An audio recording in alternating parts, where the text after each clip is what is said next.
Hello everyone, it's Leon here and I am with Phil, who has been to see Payday 2. Yes.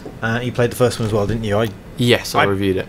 Now I'm quite interested in the thing you were talking about was, I liked the first game, but after I'd done the heists that were available, that felt like it was it. Yes. And the thing you're talking about now is that they have added randomised elements within the game that will vary things each time you play. That's the angle with this one, yeah. So it's less about knowing how to do a certain mission and just going through and nailing it, and it's more about going in, casing the place out as the guys are here, and figuring out what those random elements are. Sometimes there'll be like a metal detector on the door, so you can't go in with a gun.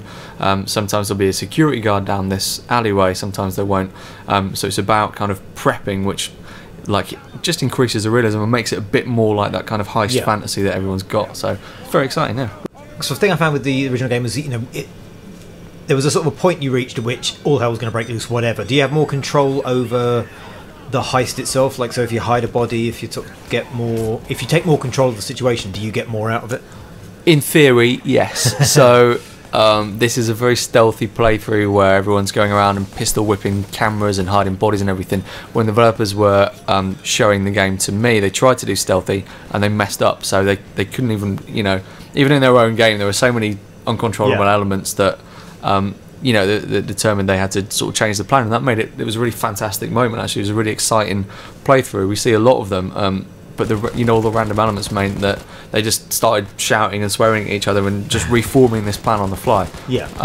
So in theory, if everyone is tied up as they are here, you can start putting all these watches and jewels into bags. You start chucking the bags towards the exit point, and you get more out of it with fewer police kind of shooting away at you. Right. So you've actually got those bags there, you've actually got to put them in a place that's useful to get to them, because before you just triggered events, didn't you, until it was time to escape? Yeah. So this time, and if you're in a quartet of robbers, you can kind of do a little daisy chain, so you can chuck them along a path. So you've actually got to manhandle the bags to an escape point. Yeah, and the bags slow you down and they bring your vision upwards as you walk along. So it's really tricky to actually walk along with a bag. It means that you can't just sort of shoot from the hip and get away. There are also, new in the game, there's a bunch of skills and abilities that are persistent throughout the campaign, so you can invest a bunch of abilities in being able to carry the bag so that it doesn't affect your aim, so that you're quicker, things like that. So you could build a character basically as the mule. He's the guy that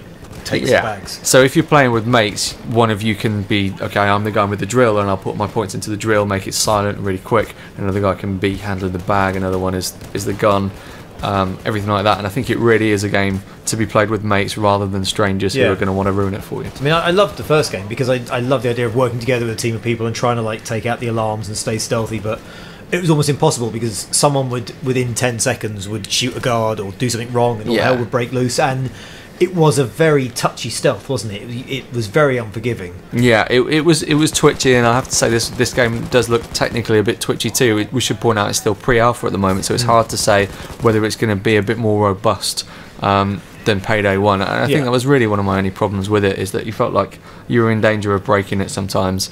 Hopefully this will have a bit more robustness to it, shall we say, and it can support all these. I mean, there are so many great ideas going on in the game. Yeah, I mean, I think it's an interesting idea. It takes that kind of Left 4 Dead, that 4-player co-op kind of thing, and it's a bit weird. I'm not surprised no one's done a kind of heist type game before. You'd think it'd be a genre in itself, wouldn't you? Really, I mean, it lends itself so well to a first-person shooter. There isn't so much of a horde of cops this time, as you can see. They come in waves, but there aren't 20 of them to shoot. It's a little bit more realistic. Still not what you would call a realistic game, but it's you're not just shooting into a pile of police. People piling in, and apparently they're a bit smarter this time. So if they manage to get you and disarm you and handcuff you, they'll form like a wall, a barricade around you. So the other guys, it's not so much about stealing the jewels anymore. It's about trying to break through this wall, pick you up and get you out of there. That's interesting. Do they still use those god-awful tasers? Because they drove me up the wall. I think they probably do. There are different types of... There are some returning specials, and I think there are a few tweaked types as well, so I wouldn't be surprised if there are tasers around. It's worth mentioning as well that you get the jobs through a CrimeNet user interface, so you're in kind of a map screen, and jobs just sort of pop up on the map they're given a star rating based on how tricky they are and how much you stand to gain from them. Also, some maps, some jobs will come in several parts, so you can be stealing some art in one mission and then selling that art, installing cameras in the frame of the art so that the rich guy who buys it, have access to his house. Nice. And then you go in and steal all his stuff again. So that implies that this is going to be a bigger game, because before it was it 7 levels and a couple of DLC maps, and it was very much it was a small downloadable title. That sounds to me a bit more like a kind of a full-priced kind of ambition. Yeah, I think so, and there are still going to be those big kind of, you can tell that this is a big meaty mission moments, but there are also kind of, this is actually just one of the smaller missions, yeah. As you can kind of probably tell, but these all gain your resources, like upgrade your weapons, give you cash to spend on the bigger jobs so that they're a little bit easier. Yeah. But yeah, the bigger jobs are going to come in several parts, and they're going to progress the story a little bit more. Cool. So overall, you're excited for the... I'm very excited. I'm more excited than I thought I would be when I turned up. I did really like Payday, but it was a little bit ropey and a little bit limited, as you say, and not all of the 6 or 7 missions, not all of them are even heists, which seemed like madness, really, given the subtitle of the game and the obvious sort of heat fantasy that everyone wants to relive in this. Yeah. So it looks like there were so many great ideas. I'm really excited for it, and I just hope that whether it's through play testing or through an extended beta phase, that they manage to hack away at all the bugs and make it a nice smooth, mechanically slick game that it deserves to be. We'd hope that they iron out the kinks in the original game, and now they've refined it, they'll deliver something a bit more sturdy. That is the hope. Here's the bag throwing phase. This is where they're kind of lining 4 men up that are a bag's throw away, and just getting it all into the van comes into play. So you're really forced to kind of work together. That was a problem I found. Yeah, if you did play it co-op with random people,